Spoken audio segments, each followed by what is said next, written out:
Hey, Lee Robinson here from the former Keep It Simple Traditional Archery. For those of you that know who I am, I ran a small traditional archery business for about 17 years, from about 1998 until about 2015. We shut it down in 2015, and traditional archery was just a hobby of mine. It was not my livelihood. Yes, we had a small custom shop and we sold some retail merchandise and whatnot, but we shut it down because my primary livelihood has been education and the canine business. So I run a canine business. But that said, archery has always been a pretty big hobby of mine, but life caught up with me and I got pretty busy.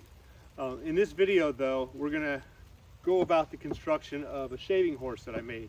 For most of my archery career, I wanted to make an Osage self bow, or maybe a few of them, because I'm sure the first one that I made is not gonna be perfect. So to do it and do it right, I felt like I needed a good shaving horse, or also a shaving bench, so to speak, same thing.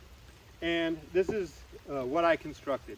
I looked at several different designs that were out there, modified them to my liking, and I think it's going to work fairly well. I just got my first draw knife in the mail about an hour ago. I played around with it, man, tapered this little scrap piece of lumber down to a point in like no time flat. It was super easy to use. And I'm going to show you what I did that was different than some of the others that are out there. All right, so what is a shaving horse? A shaving horse or shaving bench is just basically a wood clamp, okay? So you sit on it like a bench and you press against your object and it holds it, which allows you to draw out material. Just to show you how rapid this works, you can see super quick to let go, super quick to brace it.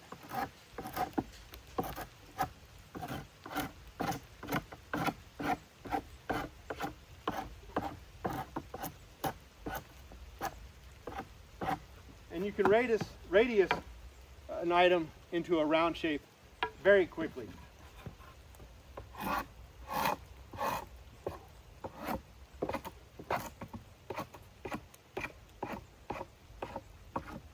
The harder you push, the harder it clamps.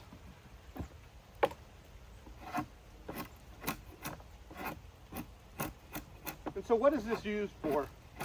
This can be used for making axe handles, walking sticks, traditional bows, boat paddles, and even skeleton type furniture that you might want to put on your patio.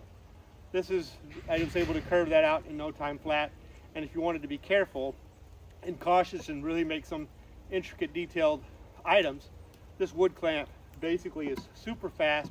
It's very adjustable. If you have a bigger object, slide your elevator forward. If you have a small object, slide your elevator rearward, and you can adjust the height and thickness of the gap for the item that you want to put in your clamp. If you have something really big, you can take your elevator block completely out, right? And then you would need more swing than I have here, but I don't plan on doing any really big items. But I could certainly make me alternate ramp heights for objects that if I chose to do so. So how is mine different than some of the others that are out there? Well, I've incorporated several features that I liked in other designs and put them into a design that I wanted to work for me. Now this is my first one and I am not an expert. I am not a bushcraft type of person. I've never really done bushcraft, but I have done quite a bit of woodworking and I got an idea of the concept. So you'll notice that my wood shaving bench or wood shaving horse is higher than most. I saw some people talk about the ones that are lower to the ground as causing back problems. In 2018, I ruptured a couple of discs in my back, so I decided to make mine higher to try to alleviate any issues that are required or endured by people that work on a lower bench. I made it the height of a small motorcycle. So basically, if you're sitting on like a motorcycle, my feet are about where the pegs would be on the motorcycle if I was riding a motorcycle, right? And you can scoot forward, and that's about how I would be sitting on it. To clamp it, push it back, to release it, push it forward. If I had something really long that I was going to work on, that could be a problem. Like let's say I was working on a spear.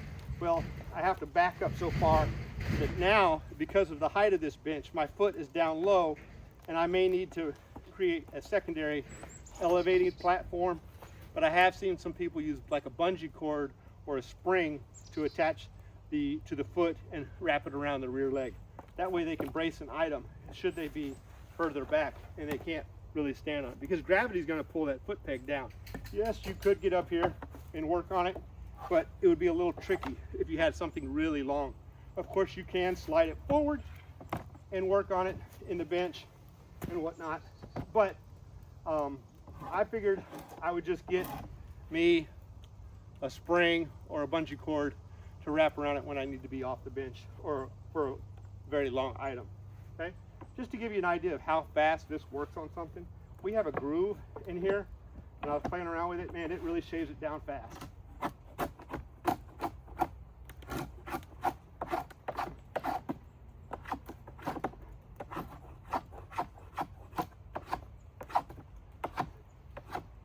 So you could easily make a paddle, should you choose to do so, in a very short order.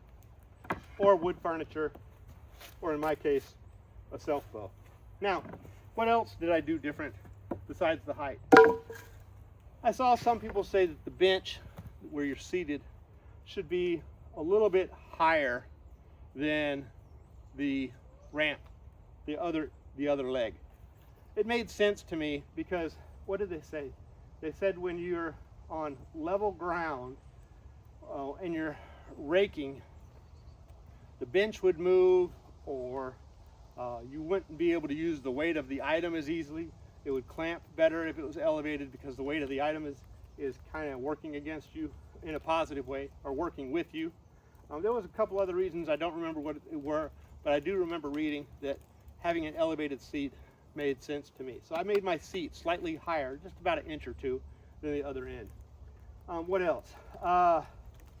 This clamp here, it needs to be able to swivel. I used a 1/2 inch diameter lag bolt. My lag bolt's about 3.5 or 4 inches long. I drilled a 5/16 hole into the wood so the lag bolt would grip the deck really well, but then I drilled a 5/8 inch hole into the clamping arm so it would pivot back and forth more freely without turning the lag bolt. So the lag bolt is actually screwed into the deck. All right, let's go ahead and get some measurements here. So if you want to make one of these, you'll know what measurements I used. So we have an elevated high deck, a little bit of a ramp, and what else did I do? There's something else that I did. It slips my mind right now, but as we go through the construction, maybe it'll come across me, and I'll be able to tell you about it. That said, first one I've ever made. Look around, do your research. Maybe you can come up with a better idea, but I think this is going to work really well for me. Okay, now I had to, for the construction, you can get these materials for like 30, 35 bucks. Okay, I use treated lumber from Lowe's. 4 2x4s pressure treated that are 8 foot long, 1 2x6 pressure treated that is 10 foot long. The deck is 60 inches, 5 foot. Okay, so my 2x6 right here, let me move the camera in so you can see it. I got more money in my 3 draw knives that I bought off of eBay. So this 2x6 here in the center is 60 inches long. Then it's wrapped with a 2x4 around both sides. So we have one 60-inch 2x6 and two 60-inch 2x4s. These 2x4s are screwed in to that 2x6 by just laying the 2x6 on the ground and then putting the edge of the 2x4s up against it and screwing in on both ends, and then in the middle, and then the quarter wave points, the other end, and then the quarter wave point. So we've got 5 screws on each 2x4 against that center deck support. This ramp here is a 2x6 that's 3 feet long, 36 inches. This leg is a 2x6 that is 24 inches. So we got 2 feet, 3 feet, and 5 feet. So that's my 10 foot of 2x6. This piece here, I didn't have measurements prior. I just put it up there and marked it. It turns out from here to here is 8 7/8 inches. Okay, you can see that's 8 7/8 inches for the end cap of the deck. Now, you might think, why did I put that on the inside here. Basically, go ahead and just make it like 8 inches, okay? This one's like 7 3/4 inches on the inside to inside. The bottom down here is wider across than is the top. I did that to A-frame it a bit so that my gap on both sides of the ramp would be narrow and the item that I'm working on wouldn't fall in, okay? Then we have a stainless steel hinge here. I bought about 10 or 20 of these, I don't remember, probably 10 years ago when I saw them in a clearance box for $1 or $2 a piece, and they were stainless steel, so I grabbed them. This piece here is just a scrap piece. It was like 7.5 inches wide. This is the 2x6, so you can see it's about 3/4 of an inch on each side, about 7.5 inches wide, maybe an inch on each side. These 2 foot braces, they're, what are they, 16 inches or 18 inches? 18 inches long, okay? This was some scrap from a pallet. So I had some pallets. These were pressure treated, so you can see that's just got that groove in it where that strap on the pallet board goes around to lock down. Well, there's that strap, place for that pallet strap to run through there as it wraps around the bundle that the pallet is, whatever it's carrying. These clamp arms are basically, mine are 37 inches long. I would just make them 36, okay? 36 would work well. My bolt is 13 inches from the top, okay? By making your clamp arms 36 inches instead of 37, I would run your bolt about 13 inches actually, because it seems to work pretty well. Because you don't want to have your clamp run off the end of the board. So by having it at 13 inches, it's going to reach the end of the board, or it's going to clamp and still hit the board and be able to hold your item. This bolt is 3/4 of an inch down from the top of the deck because I didn't want the 1/2 inch bolt to bust out my 2x4 or my 2x6 as it was screwed in, okay? The position of the bolt from the end of the deck is right at 26 inches. Make sure whatever distance you go for one, you do the same on the other, because you want that to run as an axle and have the same pivot point on both sides. So the inside width on my lower legs is 11 inches. You can see there, okay? Then this board here that's a scrap piece. I just cut the angles to match. That's gonna be about a 19-inch board. This piece here is about 19 inches because you can see there, it's a C-channel underneath, okay? Okay. And then this board here is what, about 33 inches, okay, for that diagonal. That prevents my legs from wobbling. On the end here, not only did I put an end cap, but I also put a brace underneath the deck so I could get a little bit more retention screws on these vertical legs. I kicked them out at an angle to kind of just make it a little bit more solid.